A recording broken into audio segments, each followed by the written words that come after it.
Hi hello നമസ്കാരം, അനിരുദ്ധാണ്. Bigg Boss Malayalam season 7 weekend episode നമ്മൾ പ്രൊമോ ഒക്കെ കണ്ട് ഭയങ്കര ആവേശത്തില് എപ്പിസോഡ് കാണാനായിട്ട് ഇരുന്നാണ്. രാവിലെ തന്നെ പ്രൊമോ വന്നിട്ടുണ്ടായിരുന്നു. നാണമുണ്ടോ അനുമോളെ എന്നൊക്കെ ചോദിച്ചിട്ട് രാവേട്ടൻ വളരെ രോക്ഷാകുലനായിട്ട് അനുമോളിനെ വറുത്തെടുക്കുന്ന ഒരു തരത്തിലുള്ള ഒരു പ്രൊമോ ആണ് വന്നിട്ടുണ്ടായിരുന്നത്. എല്ലാവർക്കും അനുമോളിനെ ഒരു കഴിഞ്ഞ ആഴ്ചയിലെ ഈ ആര്യൻ ജിസയിലുമായിട്ട് ബന്ധപ്പെട്ടിട്ടുള്ള ആ ഒരു ടോപ്പിക് കഴിഞ്ഞതിന് ശേഷം പല ആൾക്കാർക്കും പല തരത്തിലുള്ള അഭിപ്രായങ്ങളുണ്ട് കേട്ടോ. ഈ ആര്യനെയും ജിസയിലിനെയും വളരെ മോശക്കാരാക്കിയിട്ട് പല ട്രോളുകളിലൂടെയൊക്കെ ക്രിയേറ്റ് ചെയ്തിട്ടുള്ള കുറെ പോസ്റ്റുകൾ നമ്മൾ കണ്ടിട്ടുണ്ട്. അതുപോലെ തന്നെ അനുമോൾ ചെയ്ത ഒരു കാര്യത്തെക്കുറിച്ച്, ഈ കാര്യത്തിനെ വിമർശിച്ചിട്ടും ഒരുപാട് പേര് രംഗത്ത് വന്നിട്ടുണ്ട് കേട്ടോ. അതുകൊണ്ട് തന്നെ ഇത് ഈ വീക്കെൻഡ് എപ്പിസോഡിലെ ഒരു പ്രധാന ടോപ്പിക് തന്നെ ആയിരിക്കും എന്നുള്ളത് നമ്മൾ പ്രതീക്ഷിച്ച ഒരു കാര്യമാണ്. അതുപോലെ തന്നെ പ്രോമോയിൽ അങ്ങനെയാണ് വന്നത്.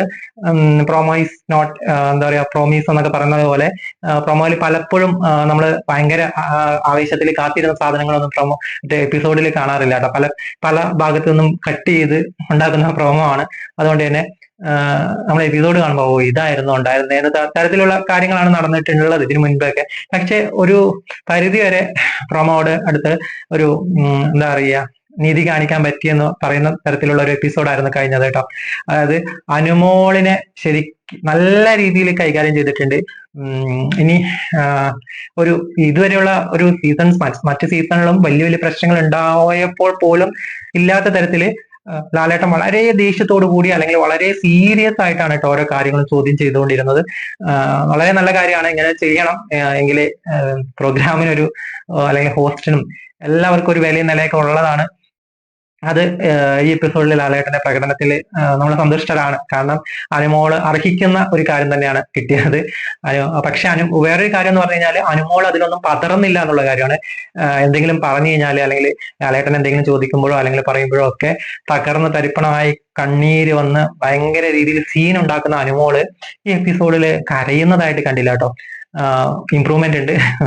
ഇനി കരച്ചിൽ നാടകം വേണ്ടെന്ന് വെച്ചതാണോ എന്നറിയത്തില്ല. എങ്കിൽ പോലും നല്ല രീതിയിൽ ഇങ്ങനെയുള്ള പ്രശ്നത്തിനെ നേരിടാനുള്ള ഒരു ഗട്സ് എന്ന് പറയുന്ന സാധനം ഉള്ളതായിട്ട് ഫീൽ ചെയ്തു കേട്ടോ.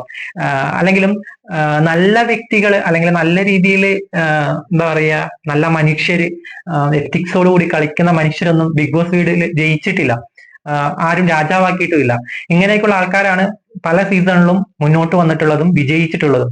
ഇപ്പം നിങ്ങൾക്ക് അഭിപ്രായമുണ്ടോ? നമ്മുടെ ജിൻഡോ, ബോഡി ക്രാഫ്റ്റ് എന്ന് പറയുന്ന ജിൻഡോ നല്ലൊരു വ്യക്തിയായിരുന്നു, നല്ല രീതിയിൽ ഗെയിം കളിച്ച ഒരാളാണ്, നല്ല വർത്തമാനങ്ങൾ പറഞ്ഞ ഒരാളാണെന്നുള്ള അഭിപ്രായം നിങ്ങൾക്കുണ്ടോ?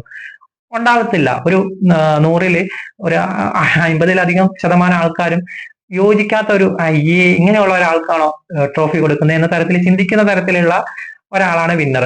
അതിനു മുൻപുള്ള അഖിൽമാരാറിനെ കുറിച്ചിട്ടും അതിനു മുൻപ് ഉണ്ടായിട്ടുള്ള ഓരോരുത്തരെ കുറിച്ചും ഇപ്പൊ ദിൽഷ വിന്നറായത് ഏത് രീതിയിലാണ് നമുക്ക് പറയാതെ തന്നെ അറിയാവുന്ന ഒരു കാര്യമാണ്. നല്ലൊരു ഗെയിമറാണ് ദിൽഷ.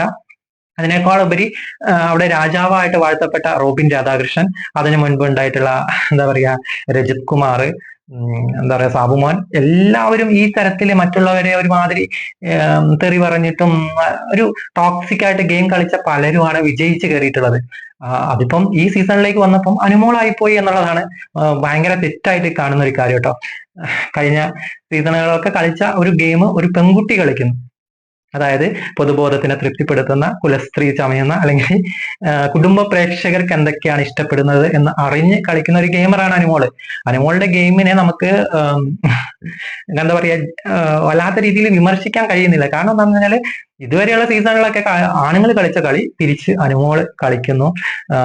അപ്പാനി ആയിക്കോട്ടെ, അക്ബർ ആയിക്കോട്ടെ, ബാക്കിയുള്ളവരൊക്കെ ഭയങ്കരമായിട്ട് രാജാക്കന്മാരായിട്ട് കിണഞ്ഞ് ശ്രമിക്കുന്നതിനിടയിലും അനുമോൾ എന്നൊരു പെൺകുട്ടി അവിടെ അതേ നിലവാരത്തിലുള്ള, അതിനേക്കാൾ വലിയ അനുമോളെ ന്യായീകരിക്കുന്നതല്ല ഞാൻ, അനുമോളുടെ ആ നിലപാടിനോടും അതിനോടും ഇസേലിനോടും ചെയ്ത കാര്യത്തിനോടൊന്നും നമുക്ക് യോജിക്കാനേ കഴിയില്ല.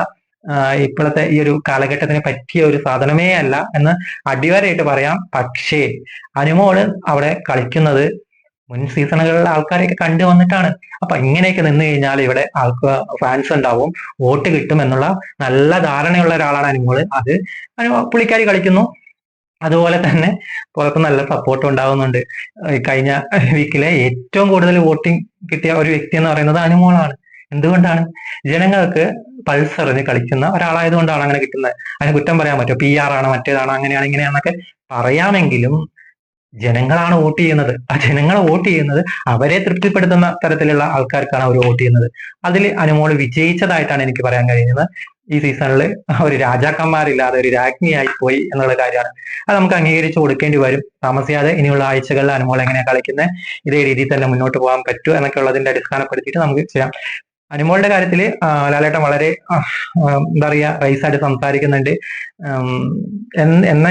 അതൊക്കെ ആണെങ്കിൽ പോലും അനുമോൾ ഒരു ശതമാനം പോലും അതിലൊന്നും പറഞ്ഞ കാര്യത്തിൽ നിന്ന് പിന്നോട്ട് പോകുന്നില്ല. കാരണം എന്താന്ന് പറഞ്ഞു കഴിഞ്ഞാല് അനുമോൾ പറഞ്ഞ കാര്യത്തിൽ നിന്നും അനുമോൾ പിന്നോട്ട് പോയി കഴിഞ്ഞു കഴിഞ്ഞാല് അനുമോള് പറഞ്ഞത് തെറ്റാണ് എന്നവിടെ ശരി എന്താ പറയാ സമ്മതിച്ചു കഴിഞ്ഞു കഴിഞ്ഞാല് അനുമോളുടെ ഈ ഇത് മൊത്തം തകർന്നു പോകും.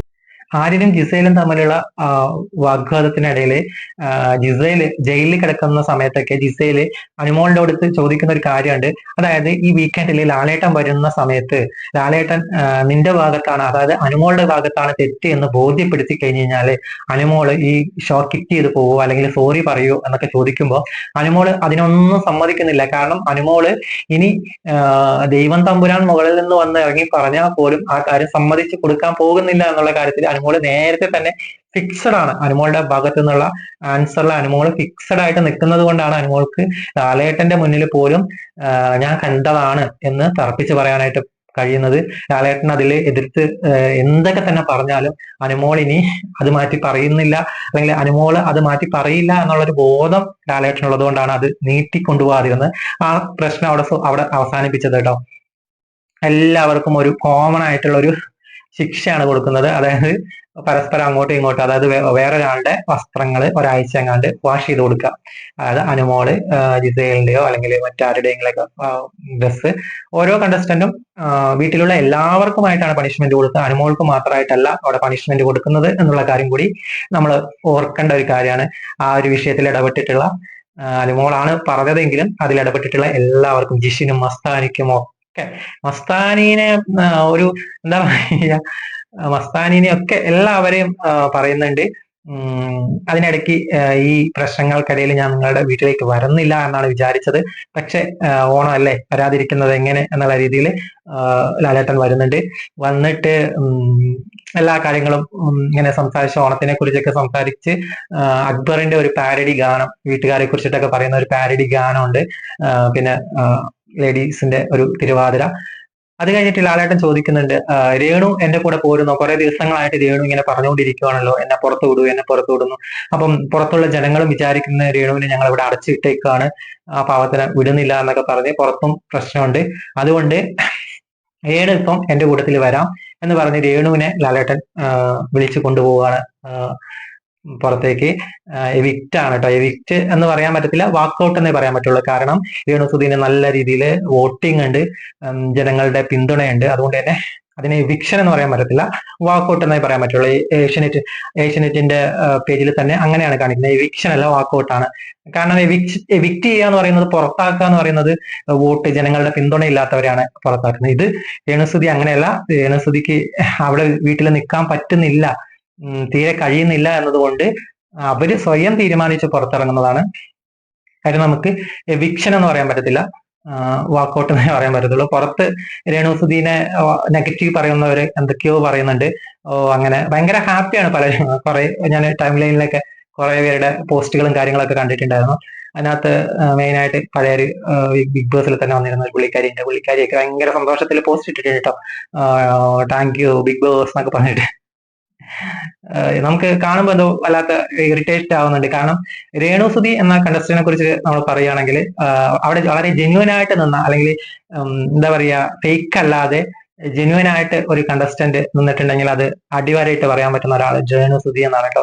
കാരണം പുള്ളിക്കാരി വന്ന ഫസ്റ്റ് ഡേ മുതൽ നമ്മൾ കാണുന്നതാണ് ഈ 35 ദിവസം, ആദ്യത്തെ ദിവസം അല്ലെങ്കിൽ രണ്ടാമത്തെ ദിവസം അക്ബറുമായിട്ടുള്ള ഒരു ഇഷ്യൂ, അത് കഴിഞ്ഞിട്ട് മസ്താനി വന്നിട്ട് ചെറിയൊരു ഇഷ്യൂ, അത് കഴിഞ്ഞിട്ട് അനുമോളുമായിട്ട് പെയിന്റിനെ കുറിച്ച് എന്തോ സംസാരിച്ച ഒരു സാധനം. ഇതല്ലാതെ പുള്ളിക്കാരി അവിടെ അല്ലാത്ത രീതിയിൽ പ്രതികരിച്ച ഒരു കാര്യം ഉണ്ടായിട്ടില്ല. എല്ലാവരുമായിട്ടും വളരെ സ്നേഹത്തിൽ അവരെല്ലാം പറയുന്ന കാര്യങ്ങൾ അംഗീകരിച്ച്, തെറ്റാണെങ്കിൽ തെറ്റ് സമ്മതിച്ച്, ഒരാളെയും അല്ലാത്ത ഒരു തരത്തിലും ദ്രോഹിക്കാതെ പിന്നിൽ നിന്ന് കുറ്റം പറയാണ്ട് നേരിട്ടാണെങ്കിലും നല്ല രീതിയിൽ സംസാരിച്ച് മോശം ഭാഷകളൊന്നും ഉപയോഗിക്കാണ്ട് വളരെ നല്ല രീതിയിൽ ഒരു ഗെയിം കളിച്ചു എന്ന് പറയാൻ പറ്റില്ലെങ്കിലും ആ വീട്ടില് ജീവിച്ച ഒരു വ്യക്തി എന്ന് വേണമെങ്കിൽ രേണുസുധീനെ അടയാളപ്പെടുത്താം. ബിഗ് ബോസ് സീസൺ 7 വളരെ ജെന്യുവൻ ആയിട്ട് നിന്ന് ഇറങ്ങിപ്പോകുന്ന, സ്വയം ഇറങ്ങിപ്പോകുന്ന ഒരു ആള് എന്ന രീതിയിൽ കേട്ടോ. ജനങ്ങളുടെ പിന്തുണയില്ലാതെയോ അല്ലെങ്കിൽ വോട്ട് കുറഞ്ഞിട്ടോ ഒന്നും അല്ല, പുള്ളിക്കാരിക്ക് അവിടെ നിൽക്കാൻ പറ്റത്തില്ല. പുള്ളിക്കാരിക്ക് അതിനകത്തുള്ള കുറെ കാര്യങ്ങളൊന്നും എന്താ പറയാ, ഹെൽത്ത് കുറെ പ്രോബ്ലംസ് ഉണ്ട്. പിന്നെ മൈൻഡില് പുള്ളിക്കാരി തന്നെ പറയുന്ന തരത്തിലുള്ള പ്രശ്നങ്ങൾ അത് വേറെ ഉണ്ട്. അപ്പം അതുകൊണ്ടൊക്കെ തന്നെ അവിടെ നിൽക്കാൻ കഴിയാത്തത് കൊണ്ട് പുറത്ത് പോയതാണ്. സന്തോഷിക്കാവുന്നവർക്ക് സന്തോഷിക്കാൻ, കാരണം അവർക്ക് രേണുസുതി ഉള്ളിൽ കയറിയത് തന്നെ അംഗീകരിക്കാൻ പറ്റാത്ത കുറെ ആൾക്കാരൊക്കെ ഉണ്ട്. അവരെ സംബന്ധിച്ചിട്ട് ആഹ്ലാദിക്കാൻ പറ്റുന്ന ഒരു കാര്യമാണ്. നമ്മൾ ജെന്യുവൻ ആയിട്ട് പറയുകയാണെങ്കിൽ രേണുസുതിക്ക് തല ഉയർത്തി പിടിച്ച് തന്നെ നടക്കാവുന്ന ഒരു കാര്യമാണ്. കാരണം ഒരു നെഗറ്റീവ്സ് ഇല്ലാതെ വളരെ പോസിറ്റീവ്സ് ആയിട്ട് മാത്രം വോട്ടിങ്ങും ജനപിന്തുണയും ഒക്കെ ഉണ്ടായിട്ടും ആ ഷോക്ക് ചെയ്ത ഒരു വ്യക്തി എന്ന രീതിയിൽ തല ഉയർത്തി പിടിച്ച് നടക്കാം. ആരുടെ മുന്നിലും തല കുനിക്കേണ്ട കാര്യമില്ല. മറുപടി പറയുന്നവരോടൊക്കെ മറുപടി പറയാനൊക്കെ തയ്യാറായിട്ട് നല്ല സ്ട്രോങ് ആയിട്ട് നിൽക്കണം എന്നാണ് രേണുസുതിയോട് പറയാനുള്ളത്.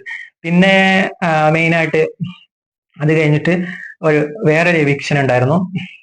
അത് അപ്പാനി ശരത്തിന്റെ എവിക്ഷൻ നടന്നത് വളരെ രസകരമായിട്ടുള്ള രീതിയിലായിരുന്നു കേട്ടോ. അതായത് ഒരു പുലിക്കളിയുടെ ഭാഗമായിട്ട് 5-6 പേര് അതായത് നോമിനേഷനിലുള്ള 5-6 പേരെങ്ങാണ്ട് പുലിവേഷം കെട്ടി ഒരു കളത്തിന് ഉള്ളില് കളിച്ചുകൊണ്ടിരിക്കുന്ന സമയത്ത് ഒരാൾ വന്ന് വേട്ടയാടിയിട്ട് ഒരാളെ പിടിച്ചുകൊണ്ട് പോകും. ആ പിടിച്ചുകൊണ്ട് പോകുന്ന ആള് എവിക്റ്റ് ആവും കേട്ടോ. അങ്ങനെയാണ് നമ്മുടെ അപ്പാനി ആദ്യം ഓണിയിലിനെയും പിന്നെ ബിന്നീനെയും ഒക്കെ പിടിക്കുന്നുണ്ടെങ്കിലും പ്രാങ്കായിട്ട് പിടിക്കുന്നുണ്ട്, തിരിച്ചുവിടുന്നുണ്ട്. അവസാനം അപ്പാനി ശരത്തിനെ പിടിച്ചു കൊണ്ടുപോയിട്ട് എവിക്റ്റ് ആക്കുന്ന ഒരു രസകരമായിട്ടുള്ള ഒരു എവിക്ഷൻ ആയിരുന്നു കേട്ടോ. പറയാതിരിക്കാൻ പറ്റത്തില്ല. കാരണം എന്താന്ന് പറഞ്ഞാല് എന്താ പറയാ, സന്തോഷം തോന്നി, വേറെ ഒന്നുമല്ല. മസ്താനി ആ എവിക്ഷനിൽ വളരെയധികം സന്തോഷിക്കുന്ന ഒരാൾ എന്ന് പറയുന്നത് മസ്താനിയാണ്.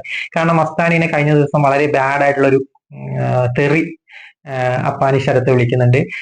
അപ്പാനി ശരത്തിനെ കുറിച്ച് പറയുകയാണെങ്കിൽ രേണുസുധീനെ പറഞ്ഞതിന് നേർ വിപരീതമായിട്ട് വളരെ ഫേക്കായിട്ട് തോന്നിയത് വിളിച്ച് പറഞ്ഞ്, എന്താ പറയാ, യാതൊരു മര്യാദയില്ലാത്ത തരത്തില് ഒരു എന്താ പറയാ, നമ്മുടെ ജിസയിൽ ആദ്യം പറഞ്ഞ പോലെ ഒരു ഗുണ്ട അല്ലെങ്കിൽ അങ്ങനെ ഒരു രീതിയിൽ നിന്ന ഒരാളാണ് അപ്പാനി ശരത്ത് എന്ന് പറയുന്നത്.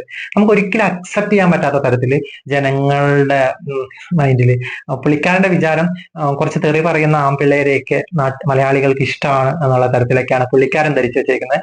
പക്ഷേ അതിനകത്ത് വന്ന അന്ന് മുതൽ ഈ അവസാനം ഇന്നലെ വരെ വളരെ ഒരു അരഗന്റ് ആയിട്ട് ഒരു നിലവാരമില്ലാത്ത അക്ബറിനെ താങ്ങിയിട്ട് സ്ത്രീകളോടൊക്കെ വളരെ മോശമായിട്ട് സംസാരിക്കുന്ന, വളരെ അരഗന്റ് ആയിട്ട് സംസാരിക്കുന്ന വന്ന അന്ന് മുതൽ ഒരു രീതിയിലും, അതായത് പലരുമായിട്ട് വല്ലാത്ത രീതിയിൽ അടുക്കും. അതിന്റെ പിറ്റത്തെ ദിവസം അവരെ തെറി പറയും. ഇപ്പം RJ ബിൻസിയുടെ കാര്യം എടുത്തു കഴിഞ്ഞാല് പുള്ളിക്കാരിയായിട്ട് ഭയങ്കരമായിട്ട് അടുപ്പം ഉണ്ടായിരുന്നു. അതിനെ ചൊല്ലിയിട്ട് പല പ്രശ്നങ്ങളും വീട്ടിലും പുറത്തൊക്കെ നടന്നിട്ടുണ്ട്. അത് മറ്റേ ആദില നൂറ അവരെ ആയിട്ട് ഭയങ്കര അടുപ്പം കാണിച്ച് അതിന്റെ പിറ്റന്നാള് ആദിലേനെ തെറി പറഞ്ഞ് അനുമോളുടെ അടുത്ത് വളരെ മോശമായിട്ടുള്ള രീതിയിൽ നിന്ന ഫേക്ക് ആയിട്ടുള്ള ഒരു കണ്ടസ്റ്റന്റ് എന്ന് വേണമെങ്കിൽ പറയാം.